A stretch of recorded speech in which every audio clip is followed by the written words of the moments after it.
Okay, so the script for this is all ready to go. We got the stat comparisons, the segment on her skill, the San Diego joke, and no hood jokes whatsoever. We've already used that joke already, there's no point in using it again, so there's no need to make use of the freaking hood joke.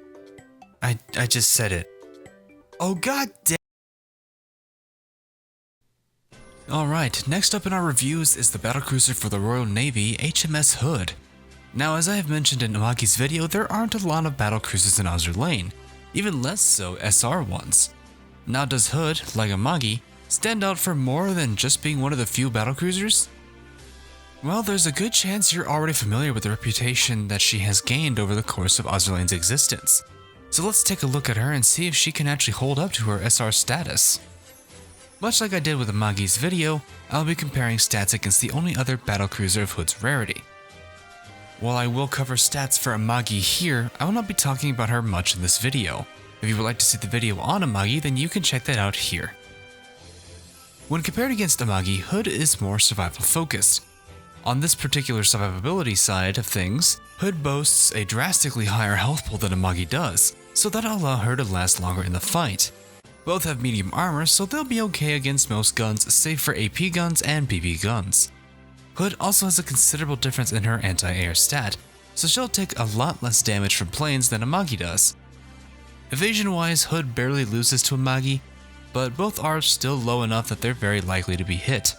Now on the offensive side of things, her firepower is drastically lower than Amagi and as a result, will do less damage.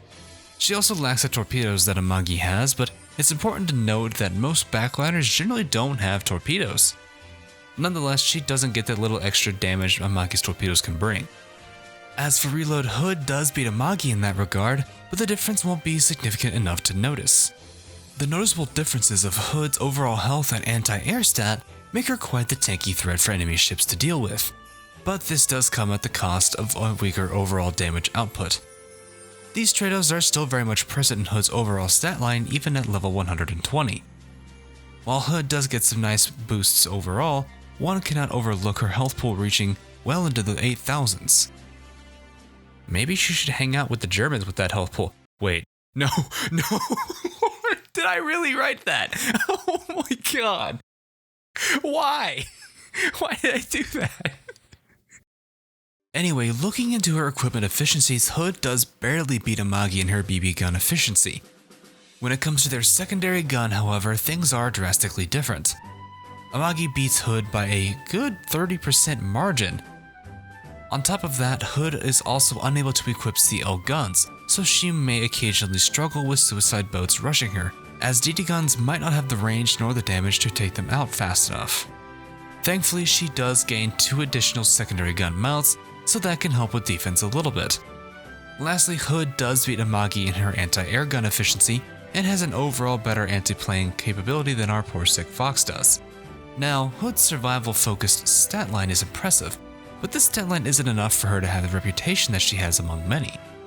So let's see what her lone skill has to offer. Thankfully, Hood's lone skill, Royal Navy's Glory, does not disappoint. When Hood fires her main gun, there is up to a 70% chance to launch a frontal barrage. Now, I originally misunderstood the pattern of this barrage and thought that it was based on where your vanguard is, well, being a little bit in front of it. But I later realized that the location of the barrage's area lines up with the white line that pushes your vanguard back in battle. The barrage itself is powerful and can wreak havoc in both PvE and PvP. Well, I think she's been power creeped by other frontal barrage characters in PvP, so she might not be around as much nowadays. Anyway, the last part of this skill increases the reload of your entire backline by up to 40% for 8 seconds. This helps the rest of your backline join the fight quicker by allowing them a faster cooldown on their abilities. It does make a noticeable difference when you pay attention to the cooldowns right before Hood fires her gun. Also make sure that you do have Hood in the flagship position to get the most out of her barrage. Otherwise, everyone will look at you and say you've committed a great sin.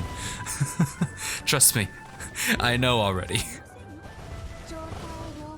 This brings me to another point, how to handle her auxiliary equips. Now there are 2 pools of thought for this particular issue.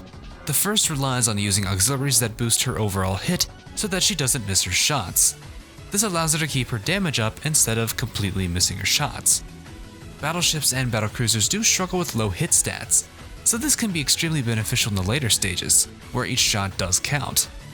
The other side uses double autoloaders to add up to 70 reload to Hood. This allows her to fire her main gun faster with the hope of proccing her RNG skill. The more she procs her skill, the faster the rest of the backline can attack. This, of course, comes down to if you're willing to gamble with that RNG.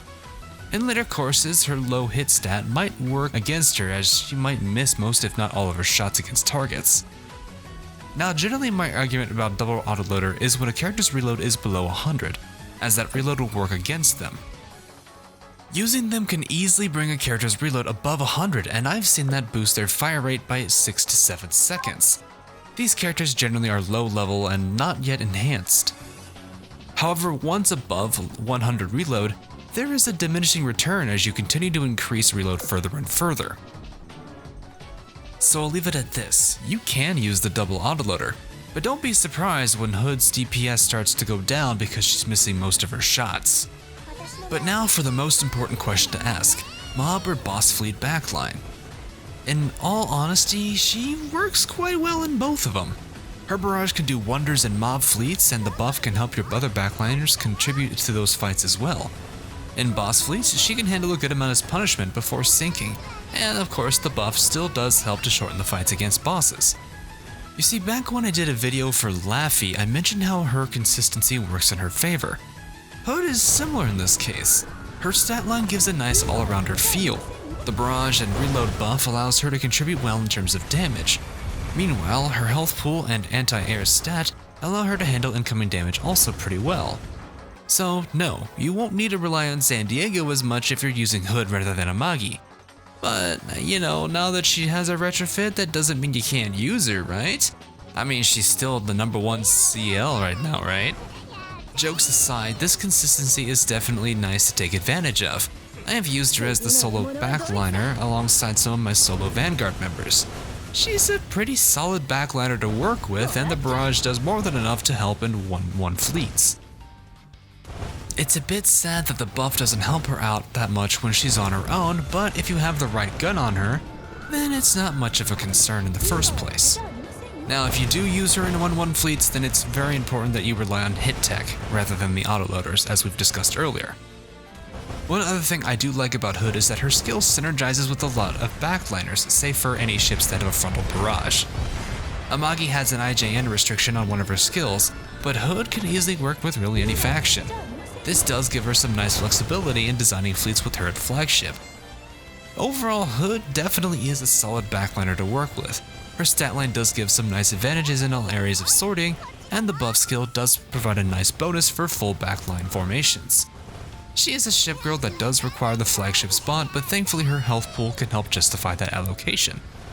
I know a lot of people do have Hood, and many of us probably have already leveled her up already.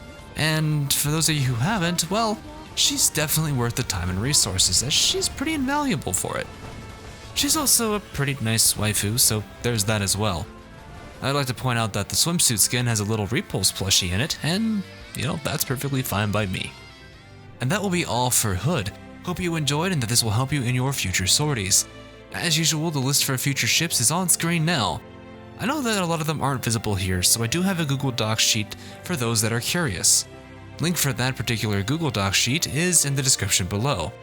If there is any ship girl that you do not see in the list or on the Google Doc, then feel free to let me know in the comments below. Up next is the cinnamon roll HMS Aurora, so look forward to her video when it comes out. Also, since I now have St. Louis, her video will come after Aurora, so look forward to that as well. Whether you are a regular viewer or a patron supporting the channel on Patreon, thanks for watching, and I'll see you guys in the next video or livestream that I do. See you guys again real soon.